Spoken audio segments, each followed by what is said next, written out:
if I'm wearing the same clothes, that is because I am. I'm trying to film a few book reviews. But another book that I have just recently finished as of like yesterday. Yeah, yesterday. This is called Changeling Dawn by Dani Harper. And it says on the cover, it says, "Make room for the keeper's shelf." On the keeper's shelf, Dani Harper is definitely an author to watch. And that's by Kate Douglas. Again, definitely mature book. I don't know. This is one that I picked out with that one for $1 from Born of Fury. Again, it doesn't really say anything like that on the book. It really wasn't like sections. It was just kind of all shoved together. But still definitely a really good read. It wasn't as mature scenes as Born of Fury, because Born of Fury is just a tad bit of a bigger book, as you can tell. This one is about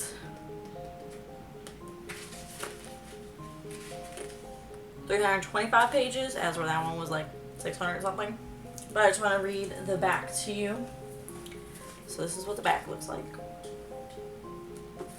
And it says, "Run. Shadow and moonlight merge beneath her bare feet, and the forest floor is blurring as she flees the dogs and the torches. A werewolf monster." Yeah, werewolves. That's what got me. "Those are the names given to her by the kinds of humans who hate them. Hunt. Mackenzie McCold has spent her whole life hiding what she is, and she's not about to open up to any man, even no one as powerfully attractive as a wildlife expert, Josh Tarlockteen." I have no idea how to pronounce that. It is like way northern, like Canadian and Alaskan. So I'm not really good at pronouncing that. The legend says that the changeling cannot escape the call of her true mate, even if the wilderness of the backcountry of Alaska.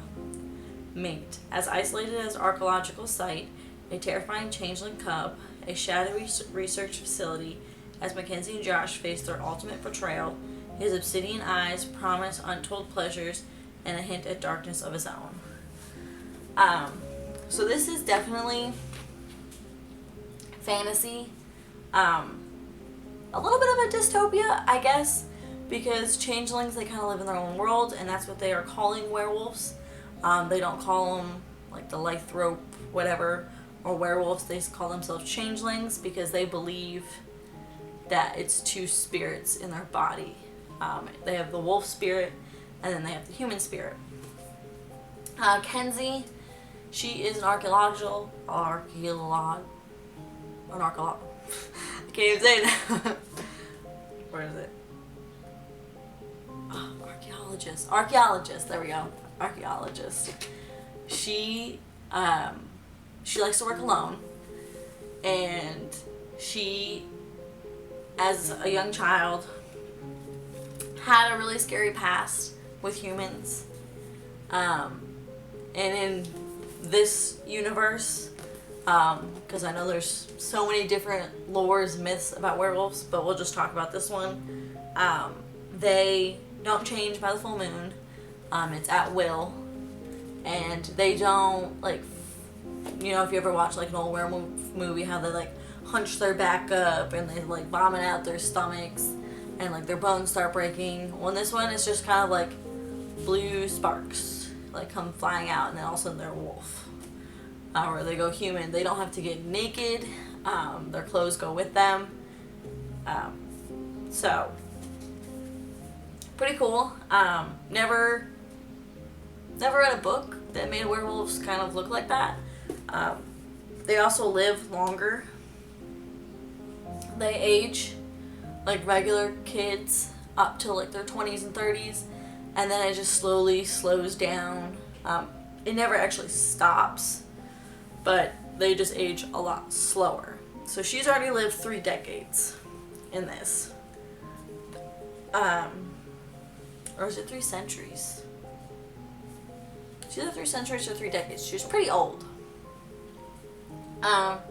So she had a really rough past with humans, and her family, they used to live like over in Europe, and humans like tried to eradicate them from Europe, and so her family moved to Canada where it's kind of isolated, and she's getting nervous as an archaeologist, because she understands that, you know, humans are trying to find, you know, the unknown. And so she knows that they're going to be found out at some point in time. And she wants them to be prepared, you know, for when that happens. So why she became an archaeologist was to go find in some lore that werewolves and humans used to work together. And neither of them were scared. So she's gone up to like Alaska and Canada, places like that where, you know, I'm guessing this stuff happened way back when, because that's where, because werewolves have always been with humans forever. But up there, that's kind of where, when the Ice Age happened and humans, you know, started to record history, I guess that's where, you know, it happened. It first started. I have no idea.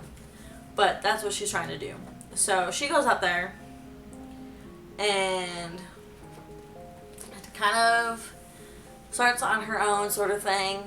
One of her friends calls and is like, hey, you know, this trip is going to be your trip. Like, you need to open up your heart, open up your mind, new experiences. Basically, that's all her friend says, and like hangs up the phone. And she's like, oh, thanks. She's not really one to take help from anybody. But all of a sudden in the middle of the night, this little wolf cub, what she thought was a wolf cub, came running into her campsite and kind of was running around, and she saw that it was really weak, and she called the Forest and Wildlife to come out, and because she knew that, you know, the mom wasn't too far away, but it had been a few days. So she called this guy, and he came out, and it was basically like love at first sight, but she doesn't want anything to do with humans, and he has some sort of special ability. I will leave that for you to read. But she doesn't know about it. She doesn't know about it, but he knows about her. So he was like, yeah, I already know that you're like a shapeshifter. But he doesn't like come out and say anything. He waits for her to tell him. So basically it's kind of her fighting her like inner fears and not really wanting to say anything. But they team up together to get the wolf cub. Well, come to find out, it's actually a werewolf cub. And the cub won't change back, the changeling. She won't change back. So they obviously know something terrifying has scared her. But through like telepathy, like talking, like how they do, the changelings do, she won't even talk that way either. So they're like, you know, something's really bad has happened to her, and they're trying to gain her trust by feeding her and, you know, telling her bedtime stories and stuff. And she starts coming around, and finally, the guy, what is his name?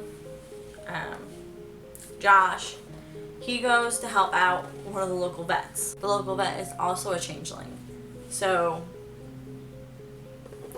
the local vet was like, hey, well, can you, when we fly back over town, can you kind of make a little detour? This facility's out here, and I've tried to look it up online, and I can't see anything. So I go out there and look at this facility, and kind of really suspicious, you know, really high fences all around it, you know, white buildings, white everything. They have these huge dogs outside that look like dire wolves. Really doesn't understand anything, and there's nothing that they could find online about it. So, but it's only a few miles from where Kenzie is working.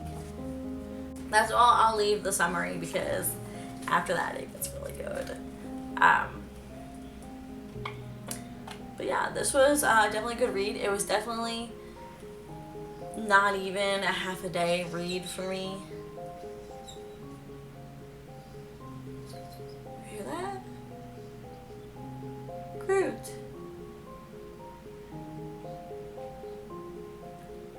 She's whining. Definitely a half a day read for me though. And it's an easy read, a really easy read. Go ahead and subscribe to my channel. I'll put a little annotation right here. Thank you for watching, and I hope y'all have a great day.